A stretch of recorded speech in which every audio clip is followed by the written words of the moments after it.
స్వాగతోపన్యాసం ఇవ్వవలసిందిగా honourable union minister for heavy industries and steel government of India Shri Bhupathiraju Srinivas Varma గారిని మనవి చేసుకుంటూ ఉన్నాము.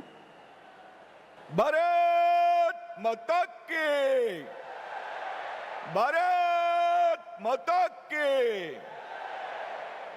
నరేంద్ర మోడీ గారి నాయకత్వం, నరేంద్ర మోడీ గారి నాయకత్వం.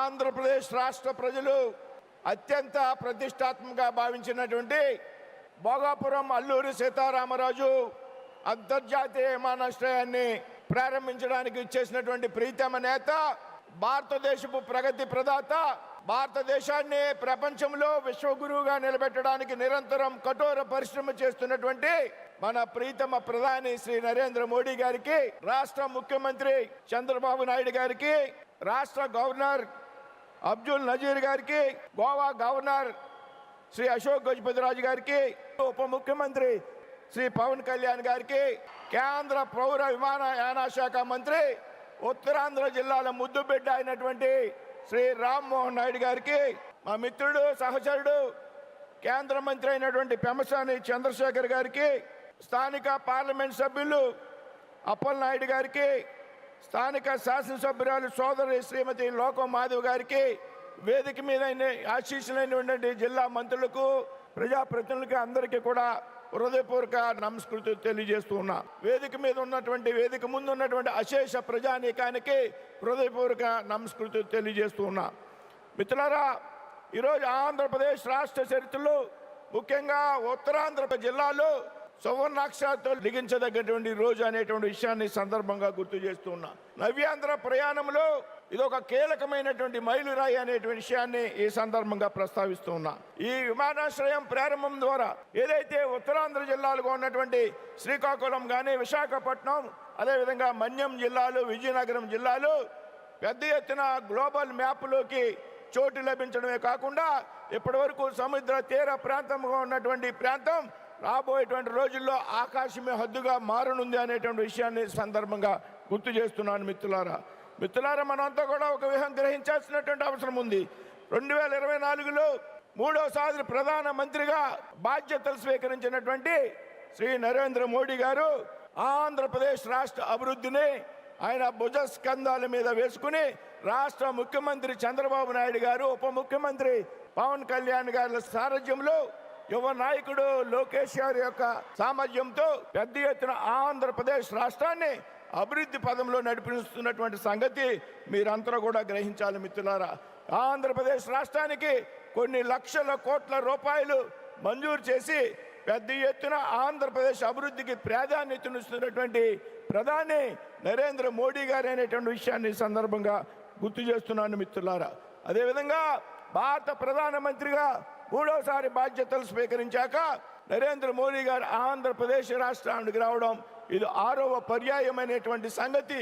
ఈ 6 పర్యాయాలలో 3 పర్యాయాలు కేవలం ఉత్తరాంధ్ర జిల్లాలకు మాత్రమే వచ్చారు. అంటే ఆంధ్రప్రదేశ్ అభివృద్ధి మీద, ఉత్తరాంధ్ర జిల్లాల యొక్క అభివృద్ధి మీద ఆయనకు ఉన్నటువంటి చిత్తశుద్ధిని తెలియజేస్తుంది అనేటువంటి విషయాన్ని ఈ సందర్భంగా గుర్తు చేస్తున్నాను. మిత్రులారా, ఈరోజు మనం ప్రారంభించుకున్నటువంటి విమానాశ్రయం గురించి దాదాపు 5,000 కోట్ల రూపాయలతో అత్యాధునికమైనటువంటి టెక్నాలజీతో నిర్మించినటువంటి విమానాశ్రయం రాబోయేటువంటి రోజుల్లో ఏటా 60 లక్షల మంది ప్రయాణికులకు సేవ కలుగజేస్తుంది అనేటువంటి విషయాన్ని ఈ సందర్భంగా గుర్తు చేస్తున్నాను. మిత్రులారా, అంతేకాదు ఏడాదికి 20,000 మెట్రిక్ టన్నుల యొక్క కార్గో రవాణా సామర్థ్యం కారణంగా ఈ ప్రాంతంలో ఉన్నటువంటి వ్యవసాయ ఉత్పత్తులు కానీ, ఆక్వా ఉత్పత్తులు కానీ, ఫార్మా ఉత్పత్తులు కానీ నేరుగా విదేశాలకి ఎగుమతి చేసేటువంటి ఒక హబ్బుగా రాబోయేటువంటి రోజుల్లో ఈ ప్రాంతం అభివృద్ధి చెందుతుంది అనేటువంటి విషయాన్ని తెలియజేస్తున్నాను. మిత్రులారా, అదేవిధంగా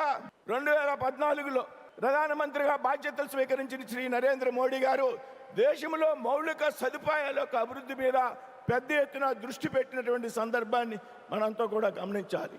ఈరోజు దేశంలో పెద్ద ఎత్తున ఇన్ఫ్రాస్ట్రక్చర్ డెవలప్మెంట్ జరుగుతూ ఉంది.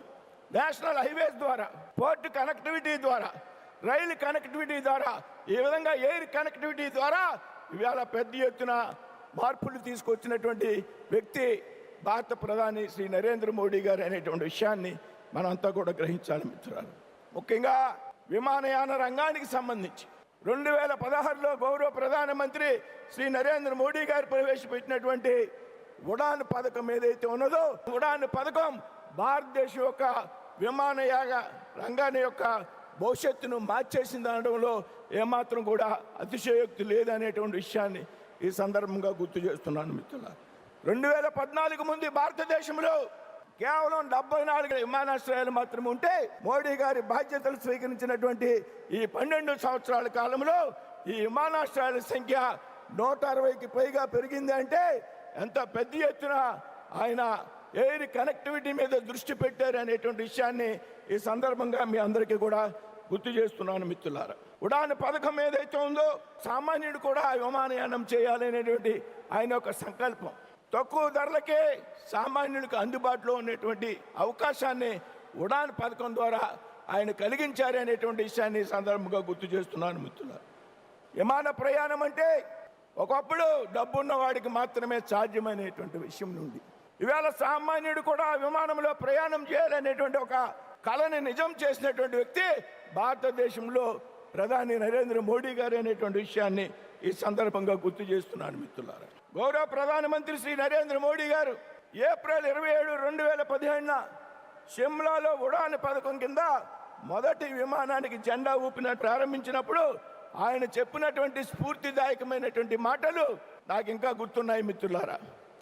ఆవేళ ఆయన మొదటి విమానానికి జెండా ఊపి ప్రారంభించినటువంటి సందర్భంలో హవాయి చెప్పులు వేసుకుని తిరిగేటువంటి సామాన్య ప్రయాణికుడు కూడా, సామాన్య పౌరుడు కూడా ఈ భారతదేశంలో విమానయానం చేయాలి, ఇది నా కళ అని ఆనాడు ప్రధానమంత్రి గారు చెప్పిన విషయాన్ని మనం అంతా కూడా ఈ సందర్భంగా గుర్తు చేసుకోవాల్సి. ఈరోజు జరుగుతున్నటువంటి విమానాశ్రయ ప్రారంభోత్సవం మోడీ గారి ఆశయ సాధనకు ఆయన యొక్క निदर्शन मन भाविंचाली।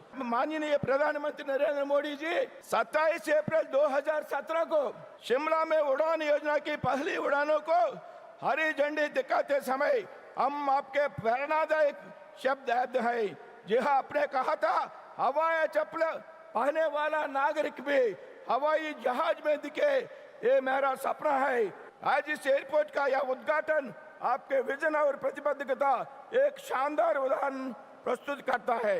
మిత్రులారా, సామాన్యులకు పద్మ పురస్కారాలు అందించాలన్నా, సామాన్య ప్రజలు విమానయానం చేయాలన్నా, చివరికి నాలాంటి ఒక సామాన్య కార్యకర్తని కేంద్ర మంత్రిని చేయాలన్నా అది కేవలం నరేంద్ర మోడీ గారికి సాధ్యమైంది అనేటువంటి విషయాన్ని సందర్భంగా ప్రస్తావిస్తున్నా। माननीय प्रधानमंत्री मोदी जी, सामान्य लोगों को पद्म पुरस्कार देना हो, आम जनता को हवाई जहाज की यात्रा कराना हो, या फिर मुझ जैसे एक सामान्य कार्यकर्ता को पहचान कर मंत्री बनाना हो, ये सब केवल आपके नेतृत्व में ही संभव हो पाया है। Honorable Prime Minister, we the people of Andhra Pradesh will be forever indebted to you, sir. ఈ విధంగా పెద్ద ఎత్తున ఆంధ్ర రాష్ట్ర అభివృద్ధికి తోడ్పడుతున్న మీకు ముఖ్యమంత్రి నారా చంద్రబాబు నాయుడు గారు, ఉప ముఖ్యమంత్రి పవన్ కళ్యాణ్ గారి సారథ్యంలో, యువ నాయకుడు లోకేష్ గారి సారథ్యంలో ఆంధ్ర రాష్ట్రంలో జరుగుతున్నటువంటి ప్రగతికి మీ సహాయ సహకారాలు ఎప్పుడూ కావాలని సందర్భంగా కోరుచూ సెలవు తీసుకున్నాను। జై హింద్, జై Bharat. Thank you, sir. Thank you very much.